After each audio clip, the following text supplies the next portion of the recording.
Hello, Gavin here from Hologram Productions. And in this video, we're going to be focusing on one of my big influences, which is burial.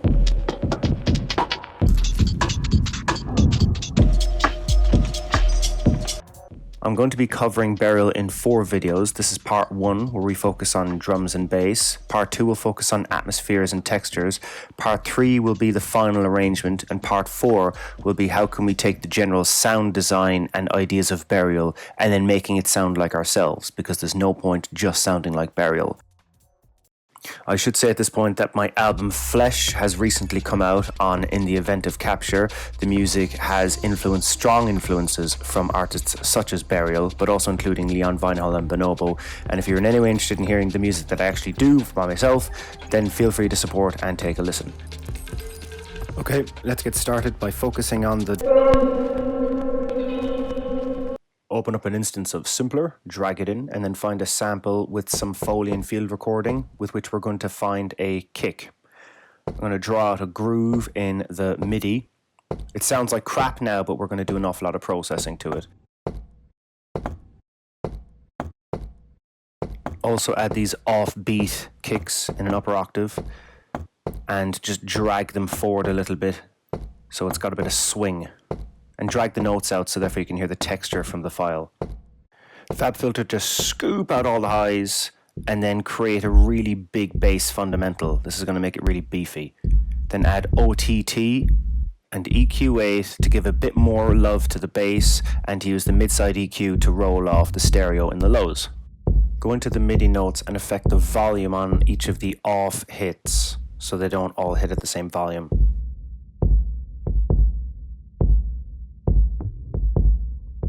Now you want to fill out the groove with an awful lot of offbeat hits, so we're just going to find a file here which has a lot of woody sounds, pull it into Simpler in splice mode, and play around on your MIDI controller until you hear a couple hits that sound decent.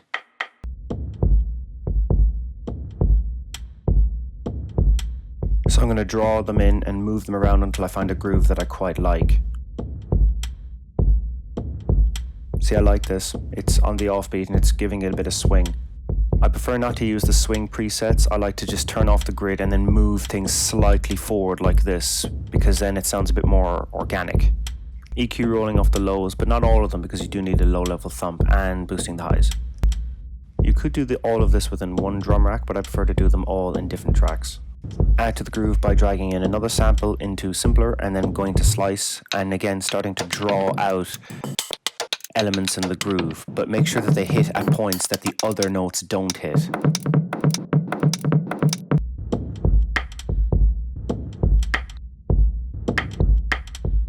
Turn off the grid and drag the offbeat notes a bit forward for a bit more swing, just like last time. But the samples are too clean and high pitched, so let's distort them by dragging them down 14 semitones.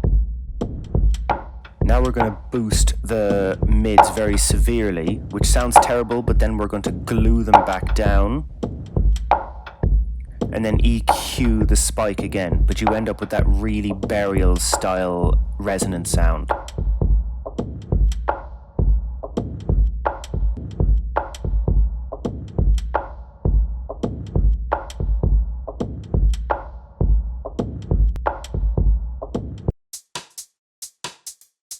Okay, it's coming together, but we need to fill out the groove even more. So let's get some rim shots and then perform them in just like this. Transpose them down, click warp, and then go to beats, make the transients go really tight, so the sounds are really tight. And then you cut off the highs and you boost the EQ in the mids. Then you give it some crunch using drum bus, a little bit of reverb, and then EQ off the lows.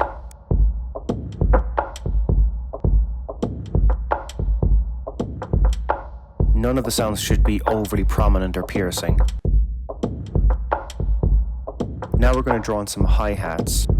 Start off by drawing the MIDI on the offbeat like you normally would in house music, and then we're going to create a more interesting groove after we've decided on the sound of the hit. Again, textured sample, simpler, drag it in, go to splice and play around with the MIDI until you find a sound that you like. I'm just experimenting with transposing up, boosting the EQ in the mids, adding a little bit of reverb, saturation, EQ to find a texture that I like.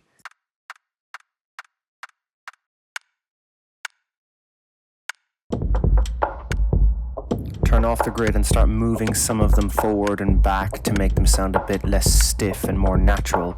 As legend would have it, Beryl didn't use a DAW with a grid system, he was using SoundForge, which would make what he used to do almost miraculous, but we're going to avail of the grid system but then move things around. Simpler, knife sharpening sound effect, and let's find a few hits of knife sharpening to make some hi-hats. Let's perform the MIDI. Yep, that sounds strong. But now I'm going to go into the MIDI and start moving them around a bit. Again, this is a luxury Beryl didn't have, so let's be grateful for the fact that we can do this with an Ableton. This knife sound is really important because every other sound, all of the highs are rolled off to make them sound dark, but the hi-hats from the knife sharpening are usually the things that pierce through on the mix. Beryl was also very fond of guns and ammo sound effects, which he used on Untrue and his self-titled album. So I just found a sample called Gun Sound Effects from YouTube, and then I sliced them to new MIDI track and start performing around to find sounds which I thought would work. And here's me recreating the sound that he used in Near Dark.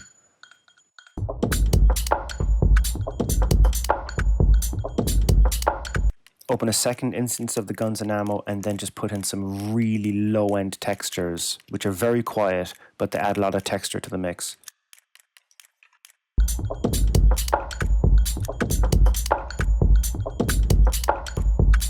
Now finally, some Foley. I've got two Foley instances. One is just a general Zoom mic sound effect of me recorded in the room, and the other one is me rustling through leaves, but transposed down -20 semitones.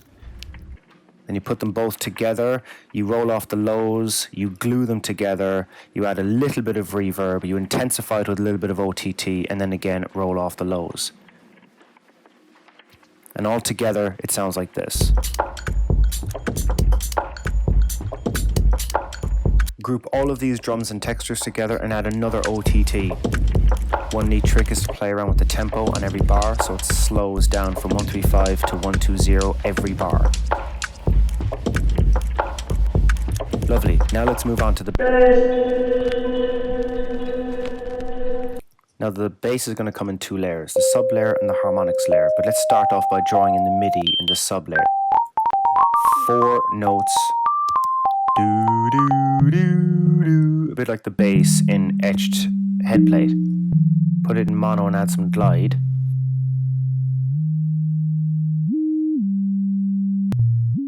Now that we've got this, let's transpose the notes down into the subs.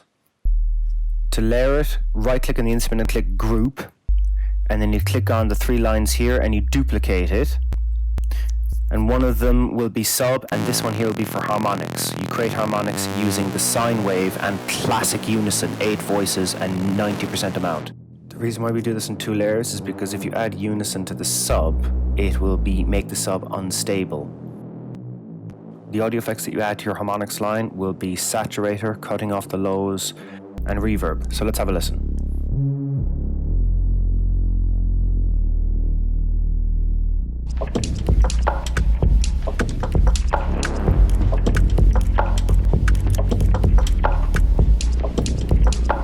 Now you do need to sidechain the sub layer to the kick by using the sidechain compressor. You don't want to sidechain the harmonics because Beryl wouldn't do this.